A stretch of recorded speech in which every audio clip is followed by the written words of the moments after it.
À la suite de mon exposé sur la causalité provoquant la chute dans les 8 grands enfers et les souffrances qui y sont subies, on m'a posé la question suivante. Dans tout ce que nous venons de décrire, ce sont des souffrances qui supposent un ensemble sensoriel ou un corps pour les subir. Or, comme il s'agit de gens qui sont morts, quel est le substrat de toutes ces souffrances qu'on vient de décrire? Cette interrogation revêt une importance capitale car elle soulève la divergence profonde entre la conception de l'âme issue des religions monothéistes et celle véhiculée par le bouddhisme. La question similaire se pose quant à la rencontre du défunt avec les 10 souverains juges, épisode faisant partie intégrante du périple post-mortem s'achevant à l'orée de la 3e année suivant le trépas. Ces 10 rois statuent sur les fautes commises par le défunt et décident des conditions entourant sa renaissance. Seuls échappent à leur juridiction ceux qui ont atteint l'illumination et peuvent ainsi accéder directement au nirvana, ainsi que les âmes pécheresses ayant commis l'offense suprême envers le dharma, vouées à l'enfer des souffrances sans intermittence. Selon les croyances bouddhistes, à l'issue du trépas, la conscience ou l'essence spirituelle inhérente au défunt, communément désignée comme son âme, se détache du corps physique pour rejoindre le monde des ténèbres. C'est cette entité immatérielle, quintessence de l'être, qui est sujette au jugement des 10 rois infernaux. Pour être plus précis, dans le bouddhisme, dès l'avènement du trépas, l'âme du défunt, guidée par un messager porteur de chaînes, est conduite dans les royaumes des ténèbres où elle comparaît successivement devant 10 juridictions présidées chacune par un roi distinct. À chacune de ces étapes, le monarque infernal est chargé d'évaluer le karma, c'est-à-dire la somme des actes vertueux et des fautes accumulées par l'individu au cours de son existence terrestre. C'est au terme de ce processus que sera déterminée la condition dans laquelle l'âme sera réincarnée pour une nouvelle vie. En d'autres termes, cette conception repose sur l'idée qu'une entité immatérielle, l'âme ou conscience spirituelle, constitue le substrat pérenne de l'être, et que c'est cette essence même qui est sujette au jugement des 10 rois pour les fautes commises. Le corps physique a alors déjà été désinvesti, mais l'âme, elle, étant immortelle, se voit expliquer le cycle de sa réincarnation sous une nouvelle forme d'existence, humaine, céleste, animale, etc. On peut donc arguer que le système bouddhiste de l'au-delà met l'accent sur le principe immatériel et spirituel plutôt que sur l'enveloppe corporelle, laquelle n'est que transitoire et périssable. Explorons à présent les conceptions des autres systèmes de pensée et de croyances religieuses concernant la question de ce qui advient après le trépas. Tout d'abord, de nombreux individus non pratiquants adhèrent aujourd'hui à une conception matérialiste selon laquelle le trépas équivaut à l'anéantissement de l'être. Sur le plan religieux, le confucianisme, à titre d'exemple, se concentre sur les préceptes de conduite dans la vie terrestre et ne professe aucune doctrine relative à l'existence d'un au-delà. Dans la philosophie occidentale antique, Démocrite, penseur grec, considérait que l'essence primordiale de toute chose résidait dans d'infimes particules invisibles à l'œil nu. Ces particules élémentaires étaient désignées sous le terme atome. Cela impliquait une conception selon laquelle l'ensemble du réel est composé de matière, elle-même constituée d'atomes. Par conséquent, selon cette doctrine, l'esprit en tant qu'entité immatérielle ne saurait exister. Et même à supposer son existence, celui-ci serait nécessairement composé d'atomes et se dissiperait au moment du trépas. Ainsi, selon cette perspective, l'être humain serait voué à un anéantissement total lors de la mort. Cette conception philosophique, suivant laquelle le monde n'est formé que de matière, est communément qualifiée de matérialisme. Durant la période hellénistique, Épicure perpétua la tradition du matérialisme en professant que le trépas entraîne l'anéantissement complet de l'être et en réfutant toute forme de croyance religieuse qu'il qualifiait de superstition dénuée de fondement. Par la suite, en Occident, la doctrine chrétienne prônant l'existence d'un principe spirituel s'imposa, reléguant le matérialisme dans l'ombre. Cependant, au XIXe siècle, en Allemagne, à une époque marquée par un déclin de l'influence du christianisme, Karl Marx réhabilita cette conception en 1841 dans sa thèse de doctorat consacrée aux pensées de Démocrite et Épicure. La philosophie marxiste souscrit aux préceptes du matérialisme, postulant que la mort équivaut à l'anéantissement de l'être et considérant la religion comme l'opium du peuple. Ainsi, la négation de toute forme d'existence post-mortem apparaît intrinsèquement liée à la vision matérialiste du monde. Dès lors, une propension se manifeste à remettre en cause les doctrines religieuses prônant l'existence d'un principe spirituel distinct de la matière. Cependant, le matérialisme, qui postule que l'esprit serait lui-même constitué de matière, ne repose sur aucun fondement scientifique avéré et relève davantage d'une forme de croyance dogmatique analogue à celle des religions. Prenons en considération les applications découlant de la prémisse selon laquelle le trépas équivaut à l'anéantissement total de l'être. Partant du postulat que la mort représente le néant absolu, la doctrine hédoniste préconise de se livrer à toute forme de recherche du plaisir et d'accomplissement des désirs en ce monde, celui-ci constituant la seule réalité avant l'anéantissement définitif lors du trépas. L'épicurisme, doctrine matérialiste hellénistique prônée par Épicure, est réputé pour sa conception hédoniste. Selon Épicure, le plaisir suprême réside dans l'ataraxie, c'est-à-dire la sérénité de l'âme, et non dans la simple satisfaction des désirs charnels. Mais cette quête du bonheur terrestre demeure la conséquence logique de la prémisse selon laquelle l'être humain, à l'heure de son trépas, n'est voué qu'au néant absolu. Dans les cas les plus radicaux, cette doctrine hédoniste pourrait être interprétée comme légitimant tout acte répréhensible dans la poursuite du plaisir en ce monde, pour peu que celui-ci demeure occulté. Une telle conception amorale semble avoir déjà cours à l'époque du Bouddha Shakyamuni. Ajita Kesakambali figurait parmi les 6 célèbres penseurs hétérodoxes contemporains du Bouddha, communément désignés sous l'appellation de maître de la voie extérieure. Son école de pensée, connue sous les dénominations d'école Lokayata ou Charvaka, prônait une doctrine matérialiste radicale.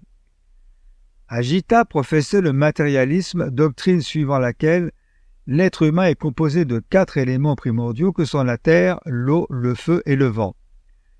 Dès lors, au moment du trépas, cette structure élémentaire se désagrège purement et simplement, n'impliquant aucune forme de rétribution karmique dans une existence ultérieure, que les actes aient été vertueux ou répréhensibles. Cette négation de la dimension spirituelle excluait par conséquent toute conception d'une vie future. C'est pourquoi, selon son enseignement, l'unique perspective consiste à s'adonner pleinement au plaisir dans la présente existence. Concernant cette doctrine, le Bouddha formula les observations suivantes dans les stances du Dhammapada, les stances du Dharma. Aucun acte répréhensible, aussi odieux soit-il, ne saurait rebuter celui dont l'ignorance le prive de toute connaissance des réalités de l'au-delà. Cela sous-entend que les individus ne croyant pas en l'existence d'une vie après la mort seraient enclins à commettre les pires forfaits sans aucun frein moral. En effet, si le trépas équivaut à l'anéantissement définitif, tout acte, aussi odieux soit-il, perdrait ultimement toute conséquence, qu'il s'agisse d'un homicide isolé ou d'un massacre généralisé. Toute action répréhensible deviendrait ainsi potentiellement acceptable selon cette optique. De même, face aux difficultés de l'existence, hâter volontairement sa fin pourrait apparaître comme une issue souhaitable. Quant au plaisir terrestre, il ne représenterait qu'un réconfort éphémère dénué de toute signification profonde, la perspective du néant vidant la vie de son sens ultime. Telle est la conclusion logique qui découle du postulat de la cessation absolue de l'être au moment de la mort. Quelle est la position du bouddhisme sur cette question? Dans la doctrine bouddhiste, conformément au principe de causalité, les conséquences des actes répréhensibles comme méritoires perdurent au-delà de la mort de l'individu. Les semences ainsi plantées, bien que demeurant invisibles à l'œil, demeurent néanmoins stockées en tant que puissance karmique immuable, engendrant invariablement des répercussions spécifiques. Dans l'hypothèse où les conséquences demeureraient imperceptibles avant le décès, elles se manifesteraient ultérieurement après celui-ci. Le principe de causalité représente une vérité cosmique, transcendant ainsi le domaine de l'immortalité. Persiste-t-il une essence de l'âme après notre décès? Dans la majorité des doctrines religieuses, le trépas laisse subsister un esprit immortel. La quasi-totalité des religions, à l'exception du bouddhisme, soutiennent que même après le décès corporel, l'âme considérée comme permanente, éternelle et immuable perdure. Qu'en est-il du shintoïsme japonais? À titre d'exemple, les adeptes du shintoïsme au Japon croient que l'édification d'un sanctuaire en l'honneur d'un défunt permet à son âme d'y résider, lui conférant ainsi le pouvoir d'influencer le destin des vivants en leur apportant bonheur ou malheur. Dans le cas de l'empereur Meiji, son âme réside au sanctuaire Meiji depuis plus d'un siècle. Pour Michizane Sugawara, cette présence perdure depuis plus d'un millénaire, remontant à l'époque de Heian. Quant à Amaterasu, la déesse du soleil, considérée selon la mythologie avoir donné naissance à la lignée de tous les empereurs japonais, son culte est vénéré depuis le règne de l'empereur Taruhito il y a environ 2000 ans. Qu'en est-il du christianisme? Dans la doctrine chrétienne également, l'âme est considérée comme inaltérable, immortelle et porteuse de vie éternelle.